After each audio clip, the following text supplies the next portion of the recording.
اللہ کی قسم موت چھٹی کا نام. اگر اللہ راضی ہے نا، اگر اللہ راضی ہے تو موت چھٹی کا نام. موت، گھر پہنچ گئے، گھر پہنچ گئے. اس پیاس کو برداشت کرو.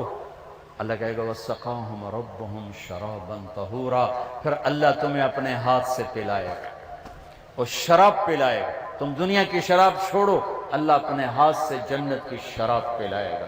تم دنیا میں پاک دامن بن کے رہو، اللہ جنت کی حسین ترین نیک خوبصورت لڑکیوں سے تمہارا نکاح کرے گا، جو مٹی سے نہیں بنی، مشک، عنبر، زعفران اور کافور سے بنی. مشک، عنبر، زعفران، کافور سے. اور ان کا قد اس تمہاری بلڈنگ سے بھی اونچا ہے. 130 فٹ ان کا قد ہے. 130 فٹ. اماں حوا اور ابا آدم 130 فٹ کے تھے. یہ وقت کی رفتار نے ہمیں گھسا گھسا گھسا گھسا کے یہ 5 فٹ کر دیا ہے، آگے اور چھوٹے ہو گئے. جنت کی لڑکی 130 فٹ پر ہے، تمہیں بھی اللہ 130 فٹ کر دے گا. اور لمبے بال حسن ہوتا ہے، حسن ہوتا ہے. جنت کی لڑکی کے بال کندھوں پر نہیں ہیں، شانوں پر نہیں ہیں، سر کی چوٹی سے چلتے ہیں اور پاؤں کی ایڑی کا بوسہ لیتے ہیں. 130 فٹ لمبے بال ہیں. جب وہ یوں سر ہلاتی ہے اور اپنے بالوں کو لہراتی ہے تو پوری جنت میں لاکھوں سورج چمکنے لگتے ہیں، کروڑوں ہر بال میں سے شعائیں نکلتی ہیں. جیسے یہ سٹیج کو نہیں سجاتے مختلف رنگوں سے، ایسے اس کے بالوں سے مختلف رنگ نکلتے ہیں. پوری جنت میں روشنیاں پھیل جاتی ہیں. اس کے یہ بالوں کا حسن ہے. سورج کو انگلی کا پورا دکھائے تو سورج نظر نہ آئے تو چہرہ کیسا ہوگا؟ جب انگلی ایسی ہے تو چہرہ کیسا ہوگا؟ اور جنت میں نور کی چمک اٹھے گی. جنت ایسے دیکھیں گے، بھائی یہ نور کہاں سے آیا ہے؟ تو کہیں گے فرشتے، ایک لڑکی خامند کے سامنے مسکرائی ہے، اس کے دانتوں سے یہ نور نکلا ہے جس نے جنت کو چمکایا ہے. یہ جو ایمان والی عورتیں بیٹھی سن رہی ہیں پریشان ہو گئی ہوں گی، اللہ ان کو جنت کی عورت سے 70,000 گنا زیادہ خوبصورت بنائے. اور ان کا مناظرہ ہوگا، مناظرہ جنت میں نا، مناظرہ ہوگا. سوکن پنا نہیں ہوگا، سوکن میں نہیں، مناظرہ ہوگا. ایمان والی عورتیں اور جنت کی عورتیں، حوریں، ایمان والی عورتیں. اب جنت والی عورتیں کہیں گی نحن الخالدات فلا نموت، ہم نے موت نہیں دیکھی، زندہ. نحن الناعمات فلا نبأس، ہم نے بڑھاپا نہیں دیکھا، جوانی. نحن الراضیات فلا نسخط، ہم نے کبھی لڑائی نہیں کی، ہمیشہ راضی. نحن المقیمات فلا نرحل، ہم نے کبھی ساتھ نہیں چھوڑا، ہمیشہ ساتھ دیا ہے. یہ چاروں باتیں دنیا کی عورت میں نہیں. جوانی بھی مستقل نہیں، بڑھاپا آتا ہے، اور موت بھی ہے، اور ناراضگی بھی ہے، اور ساتھ کا چھوڑنا بھی ہے. موت آ جاتی ہے، ساتھ چھوڑ جاتا ہے. اب اس کے جواب میں مومنات کیا کہیں گی؟ نحن المصلیات فما صلیتن، ہم نے نماز پڑھی، تم نے کوئی نہیں پڑھی. نحن الصائمات فما صمتن، ہم نے روزے رکھے، تم نے کوئی نہیں رکھے. نحن المتصدقات فما تصدقتن، ہم نے صدقہ خیرات کیا، تم نے کوئی نہیں کیا. ونحن المتوضئات فما توضأتن، ہم نے روزے رکھے، تم نے روزے کوئی نہیں رکھے. تو حضرت عائشہ فرماتی ہیں فغلبنہن، تو ایمان والی عورتیں جنت کی عورتوں پہ غالب آ جائیں. یہاں مردوں پہ غالب، وہاں حوروں پہ غالب. اللہ کے نبی کی عورتیں، اب بیویوں سے حسن سلوک کرو. تمہیں ایک عجب حدیث سناؤں. سب سے پہلے جو طارق جمیل کا عمل تولا جائے گا، سب سے پہلا عمل آپ کا، میرا، سب سے پہلا عمل جو تولا جائے گا، نماز روزہ نہیں، حج نہیں، زکوٰۃ نہیں، تبلیغ نہیں، جہاد نہیں، علم نہیں، تہجد نہیں. تو کیا؟ سب سے پہلے آپ کا اپنی بیوی سے سلوک تولا جائے گا، اور سب سے پہلے بیگم کا خامن سے سلوک تولا جائے. وہ رابعہ بصری بھی ہے نا، وہ رابعہ بصری بھی ہے جن کی ضرب المثل بن گئی بندگی تقوی. پہلے یہ تولا جائے گا خامن سے کیا سلوک ہے. جنید بغدادی بن گئے، شیخ عبد القادر جیلانی بن گئے. خیر یہ تو وہ ہستی ہیں جن کا حساب بھی نہیں ہوگا انشاءاللہ، لیکن میں ویسے کہہ رہا ہوں کہ کوئی بندگی میں شیخ عبد القادر جیلانی قطب سبحانی رحمت اللہ علیہ کو پہنچ رہا ہے، کوئی جنید بغدادی کو پہنچ رہا ہے، لیکن جب تولا جائے گا تو پہلے بیوی سے سلوک تولا جائے گا۔ تو اپنے گھروں میں حسن سلوک رکھو۔ بیویوں سے کہتا ہوں خامدوں سے حسن، بیوی مسکرا کے ملے خامد کو جب وہ گھر آئے تھک کر، تو اس کو اللہ کے راستے میں جہاد کرنے کے آدھے کے برابر اجر ملتا ہے، آدھے کے برابر۔ تو اپنے گھروں کو خوبصورت بناؤ حسن سلوک کے ساتھ۔ تانا، طنز، بولیاں، وہ انسان نہیں جو عورت پہ ہاتھ اٹھائے۔ میرے نبی نے فرمایا اس میں کوئی خیر نہیں جو عورتوں پہ ہاتھ اٹھاتا ہو۔ آخری خطبے میں عورتوں کو حصہ دیا، بیویوں کو، خامدوں کو نہیں، عورتوں کو۔ استوصوا بالنساء خیرا، یہاں سے پیراگراف شروع ہوتا ہے اور لمبی عبارت آپ نے صرف عورتوں کے حقوق بیان فرمائے۔ تو میرا معاشرہ امبیلنس سا ہے، کہیں خامند بیوی خود نادان ہیں تو لڑ کے تباہ ہو رہے ہیں، کہیں خامند بیوی میں محبت ہے لیکن ساس شریف نے جنازہ ہی کر چھڑیا ہر شاید، سسر اوپر تلوار لے کر۔ ساس کا اپنا جبر ہے، سسر کا اپنا جبر ہے، نند کا الگ جبر ہے۔ کہیں بچے کے ماں باپ نے گھر برباد کیا ہوا ہے، کہیں بچی کے ماں باپ نے گھر برباد کیا ہوا ہے۔ ایک بچہ میرے پاس آیا، یہ ہم میاں بیوی لڑ پڑے تھے، اب ہم ملنا چاہتے ہیں لیکن دونوں کے والدین کہتے ہیں کبھی نہیں ملنے دیں گے، اب یہ قصہ ختم ہونا چاہیے اور ختم ہو گیا۔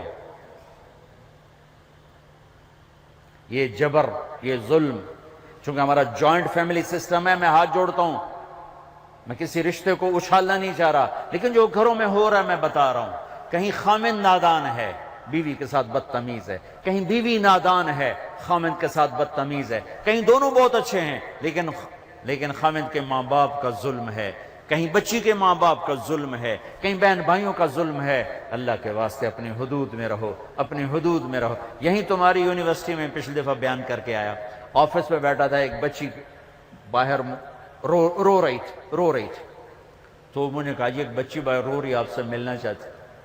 تو میں چلا گیا، ساتھ آفس کے چھوٹا سا کمرہ ہے، تو پھر بھی رو رہی۔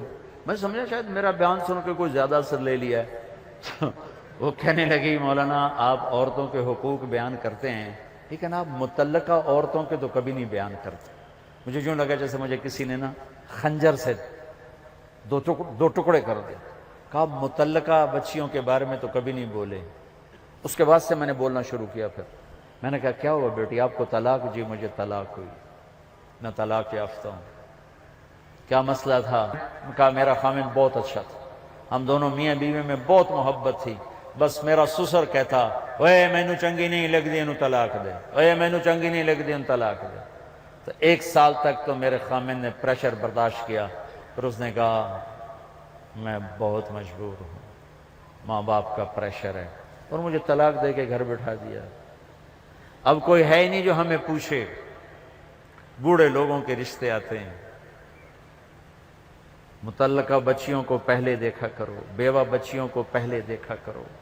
میرے نبی نے متعلقہ بیوہ عورتوں سے شادی کی، صرف ایک کنواری سے شادی کی، اور ہمارے یہاں طلاق کی ہوئی ہے، انت طلاق ہو گئی، انت طلاق ہو گئی ہے، انت طلاق ہو گئی۔ 99% ظلم لڑکے والوں کی طرف سے ہوتا ہے، 1% لڑکی کا ہوتا ہے نادانی، لیکن اکثر لڑکوں کا ظلم ہوتا ہے۔ وہ رشتے تلاش کرو جو بچیاں بیٹھی ہوئی ہیں، کہیں بچیوں کی شادیاں ہو گئی ہیں، بچہ ساتھ لے کر گئی ہیں، یا نوجوان چھوٹے بچوں کے ساتھ بیوی فوت ہو جاتی ہے تو وہ دوسری شادی کرتا ہے، تو نئی ماں آتی ہے، تو سوتیلے پن کے جو ظلم سنے ہیں اس نے بھی دل کو پارا پار کر کے رکھ دیا ہے۔ سوتیلے یتیم جب روتا ہے نا، جب یتیم روتا ہے تو اللہ کا عرش کانپ اٹھتا ہے، اللہ کا عرش کانپ اٹھتا ہے، اور اللہ تعالیٰ فرماتا ہے کس نے یتیم کو رلایا، کون ہے اس کے آنسو پوچھے اور میری رحمت کی چھاؤں میں آ جائے۔ جہاں کہیں باپ سوتیلا ہے، کہیں ماں سوتیلی ہے، اللہ کا واسطہ دیتا ہوں اللہ کی رحمت کی چھاؤں میں آ جاؤ، سوتیلی اولاد سے حسن سلوک کر کے۔ متعلقہ بچیوں کو پوچھو۔ اس کے بعد پھر میں نے یہ حدیث میں نے پڑھی تھی، بیان نہیں کرتا تھا، بھول گیا تھا۔ میرے نبی نے فرمایا تمہیں سب سے اعلیٰ درجے کا صدقہ بتاؤں، سب سے اعلیٰ درجے کا صدقہ بتاؤں؟ سب سے اعلیٰ درجے کا صدقہ جی کیا؟ کہ جس کی بیٹی کو طلاق ہو گئی اور وہ گھر آ کے بیٹھ گئی، اس پہ خرچ کرنا سب سے اعلیٰ درجے کا صدقہ ہے۔ اللہ ایمان والی عورتوں کو جنت کی عورتوں پر بھی غالب کرے گا۔ یہ خوبصورت زندگی ہے۔ اور ایک چھوٹا سا کام سارے کر لو، بہت بڑا مجموعہ ماشاءاللہ، احباب جمع ہے میر، حال دل کہہ لے، ہاں پھر التفات دلے دوستاں رہے نہ رہے۔ میں آپ سب نوجوانوں سے ایک مطالبہ کرتا ہوں، آج بیٹھے بیٹھے توبہ کرو، توبہ کرو۔ اللہ کی قسم، اللہ کی قسم، آپ کہو گے نا یا اللہ میری توبہ، آپ ایسے نکلو گے گناہوں سے جیسے مکھن سے بال نکلتا، اور یوں پاک ہو جاؤ گے جیسے ماں کے پیٹ سے آج نکلے ہو۔ اللہ کو معاف کرنا اتنا اچھا لگتا ہے۔ یہ نہ ڈرنا کہ میں نے مانچسٹر میں بیان کیا، یہ توبہ کی بات کی، ایک نوجوان آ گیا 35-36 سال، مولانا کیا واقعی اللہ معاف کر دیتا ہے؟ وہ اتنا سہمے ہوئے، ہمارے نوجوان خطیبوں نے نا لوگوں سے اللہ چھین لیا ہے، اتنا خوفناک کر کے دکھایا ہے کہ لگتا ہے بھئی دوزخ ہے، جنت کے پاس ہے، وسدی کوئی نہیں۔ اچھا اللہ معاف کر دے گا؟ میں نے کہا جی۔ کیا واقعی معاف کر دے گا؟ میں نے کہا جی میرے بہت زیادہ گناہ ہیں۔ میں نے کہا بچہ تیری عمر کیا جو کہہ رہا تیرے بہت زیادہ گناہ ہیں؟ اور تو اتنے گناہ کر، میں گناہوں پہ دلیر نہیں کر رہا، میں مایوسی سے نکالنے کی بات کر رہا ہوں کہ ہمارا نوجوان یا بوڑھا کہتا ہے جی میرے گناہ ہی بہت زیادہ ہیں، میری کیسے توبہ ہوگی، میری کیسے معافی ہوگی؟ میں یہ بتانا چاہتا ہوں کہ میرا اللہ کہتا ہے دھرتی گناہوں سے بھر دے اور اٹھا کر آسمان کی چھت کو لگا دے، اور پھر ایک دفعہ کہہ دے یا اللہ معاف کر، تو میں سارے ہی معاف کروں، سارے۔ تو اب تو سب بچے بیٹھے، اور بوڑھے ہوں گے تو 60-70 سال 80 سال، اس سے زیادہ کیوں؟ تو جب ہم کہتے ہیں نا یا اللہ میری توبہ، اور ایک اور حدیث سنو، میرے نبی نے فرمایا جو توبہ توڑ دے پھر کر لے، پھر توڑ دے پھر کر لے، پھر لیکن کرے سچے دل سے، کرے سچے دل سے، کرے سچے دل سے۔ اگر دن میں 70 دفعہ بھی اس کی توبہ ٹوٹی اور اس نے ہر دفعہ کر لی سچے دل سے، تو اللہ کا محبوب ہی رہے گا، مجرم نہیں بنے گا۔ کتنے مزے کی بات ہے۔ اب تمہیں حدیث کے لفظ سنا دوں تاکہ تم کوئی اعتراض نہ کرو کہ تو گھڑ کے بولی جاندہ ہے۔ ما عاد ما اسر من استغفر وان عاد فی اليوم 70 مرتا، جو دن میں 70 دفعہ توبہ توڑ کے پھر کر لے، اللہ کی نظر میں مجرم نہیں ہے۔ مجرم کون ہے؟ جو توبہ نہ کرے، جو کہ کیا ہو گیا، سارے شراب پی رہے ہیں میں نے پی لی، کیا ہو گیا، سارے منہ کالے کر رہے ہیں میں نے کیا، کیا ہو گیا، سارے رشوت لے رہے ہیں میں نے لے لی، کیا ہو گیا۔ یہ کیس خطرناک ہے۔ اور وہ جو رونے دھونے والا ہے وہ تو مسئلہ ہی کوئی نہیں، ساری زندگی کا گناہ ایک آنسو ایک آنسو ایک آنسو۔ توبہ کرتے ہو؟ کرتے ہو؟ میرے ساتھ کہو یا اللہ میری توبہ، پھر کہو یا اللہ میری توبہ، پھر کہو یا اللہ میری توبہ۔ لو 3 سیکنڈ میں اللہ نے آپ کے سارے گناہ معاف کر، اللہ کی قسم معاف کر دیے، اگر سچے دل سے ہے۔ بس اب علماء سے پوچھ لینا اب کرنا کیا ہے۔ نمازیں چھوڑی اب کیا کرنا ہے، روزے چھوڑے اب کیا کرنا ہے، زکوٰۃ چھوڑی اب کیا کرنا ہے، لوگوں کے حق ضائع کیے اب کیا کرنا ہے۔ آسان سا کام ہے، کرتے جاؤ گے بڑھتے جاؤ گے، اللہ کی چھاؤں میں آؤ گے۔ اوپر سے رمضان توبہ کا مہینہ، رحمت کا مہینہ، جنت کا مہینہ، روزے نہ چھوڑنا، کالج کی چھٹی کر لینا، روزے کی چھٹی نہ کرنا، یونیورسٹی کی چھٹی کر لینا، روزے کی چھٹی نہ کرنا، تراویح کی چھٹی نہ کرنا۔ تراویح کے ہر سجدے پر 1500 نیکی لکھی جاتی ہے۔ بندے بن کے افطاری کرنا تو انشاءاللہ تراویح ساری پڑ جائے گی۔ اب تجھے ایک سموسا، ایک پکوڑا، ایک پیس، ایک بیف، اتوں چٹنی، ہن تجھے مٹی تے سوا تراویح پڑھنا، تجھے تو پے ہو کہ مجھ طرح ہن کیویں اٹھے، ہن تو اٹھیا ہی نہیں جاندا، تھوڑے کول فرض نہیں پڑھے جانے، تجھے تراویح کتوں پڑھنیاں؟ لہذا بندے بن کے افطاری کرو، ایک کھجور کھاؤ، سادہ پانی پیو، ٹھنڈا پانی نہ پینا سخت گرمی میں، افطاری ٹھنڈے پانی سے نہ کرنا، سادہ پانی سے کرو، کھجور لو، سموسے پکوڑے دہی بھلے پیس، یہ تمہارے لیے مصیبت بنیں گے افطاری کے وقت۔ افطاری ہلکی کرو، بالکل ہلکی، کھجور جو میرے نبی نے کیا، یا کوئی فروٹ جو فروٹ کا چاٹ ہے اور اس کے ساتھ سادہ پانی، یہاں تک کہ آپ کا معدہ فنکشن میں آ جائے۔ مغرب کی نماز پڑھو، اب ٹھنڈا پانی پینا چاہتے ہو پی لو، کوئی مسئلہ نہیں، لیکن زیادہ ٹھنڈا نہ پیو، وہ اور مصیبت ڈالتا ہے۔ تراویح پڑھ کے اب کھانا کھا لو، باہیں ساری پرات کھا جاؤ تو باہیں ساری پلیٹ کھا جاؤ۔ تراویح پڑھی گئی، چونکہ نقصان بڑا ہے اگر تراویح چھوٹ گئی، ہر سجدے پہ 1500 نیکی، 60,000 آپ 1 گھنٹے میں کماؤ، کتنا سستا سودا ہے۔ اور عورتیں گھر بیٹھے آرام سے چند منٹوں میں 20 تراویح پڑھ سکتی ہیں۔ آپ کو قرآن سننا پڑتا ہے، ایک تراویح نہ چھوڑو، ایک روزہ نہ چھوڑو، اور انشاءاللہ العزیز سارے معاف ہو جائیں گے۔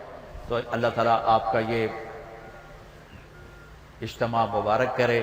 ماشاءاللہ ماشاءاللہ، ہمارے ذیشان بچے نے بڑی محنت کی ہے، ابراہیم نے بڑی محنت کی ہے، اللہ ان کے تمام ساتھیوں نے، اللہ ان کی محنتوں کو قبول فرمائے، ہمارے لیے ذریعہ نجات بنائے۔